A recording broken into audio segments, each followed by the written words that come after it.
നമസ്തേ. വളരെ ദുഃഖത്തോടാണ് ഞാൻ ഈ വീഡിയോ ചെയ്യുന്നത്. നമ്മുടെ തൊട്ടപ്പുറത്ത് ഹരിപ്പാട്ട് 13 വയസ്സുള്ള ഒരു പെൺകുട്ടി അപ്പൂപ്പനെ കൊല്ലാൻ കൊട്ടേഷൻ കൊടുക്കുകയും അപ്പൂപ്പൻ മരിക്കുന്നതിന്റെ ലൈവ് വീഡിയോ ക്രൈം ത്രില്ലർ കാണുന്ന അതേ ലാഘവത്തോടെ കാണുകയും ചെയ്തു.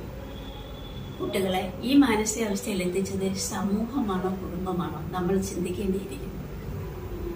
ഒരുപാട് ഹോർമോൺ ചേഞ്ചിന്റെ കാലമാണ് കൗമാരം. കുട്ടികൾക്കുണ്ടാകുന്ന ചെറിയ മാറ്റങ്ങൾ പോലും മനസ്സിലാക്കാൻ മാതാപിതാക്കൾക്ക് കഴിയണം. ആ പ്രായത്തിലുള്ള കുട്ടികൾക്ക് മാതാപിതാക്കളുടെ സ്നേഹവും പ്രത്യേക പരിഗണനയും വേണം.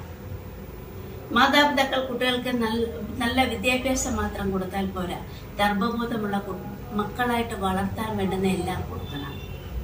മറ്റു മതവിഭാഗക്കാർ മതപഠനം നിർബന്ധമാക്കിയിരിക്കുന്ന പോലെ സനാതന ധർമ്മത്തിലെ കുട്ടികളും ഭഗവത്ഗീത പോലെയുള്ള ഗ്രന്ഥങ്ങൾ ചെറുപ്പത്തിലേ പഠിക്കണം. അതിനുവേണ്ടി ക്ഷേത്രങ്ങളോട് ചേർന്ന് പാഠശാലകൾ അല്ലെ ഓൺലൈൻ പഠന സംവിധാനവും നമുക്ക് പ്രയോജനപ്പെടുത്താം. ട്യൂഷന് വിടുന്ന അതേ നിർബന്ധ ബുദ്ധിയോടെ കുട്ടികളെ ധർമ്മ പഠനത്തിന് മാതാപിതാക്കൾ ശ്രദ്ധിക്കുകയും വേണം, അതിനെ പ്രോത്സാഹിപ്പിക്കുകയും വേണം. നല്ല തലമുറ വളരട്ടെ. മനുഷ്യത്വമുള്ള, കുടുംബത്തോടും നാടിനോടും മാതാപിതാക്കളോടും കടപ്പാടും ധർമ്മബോധവുമുള്ള നല്ലൊരു തലമുറയുടെ വളർച്ചയ്ക്കായിട്ട് നമുക്ക് ഏവർക്കും പ്രയത്നിക്കാം.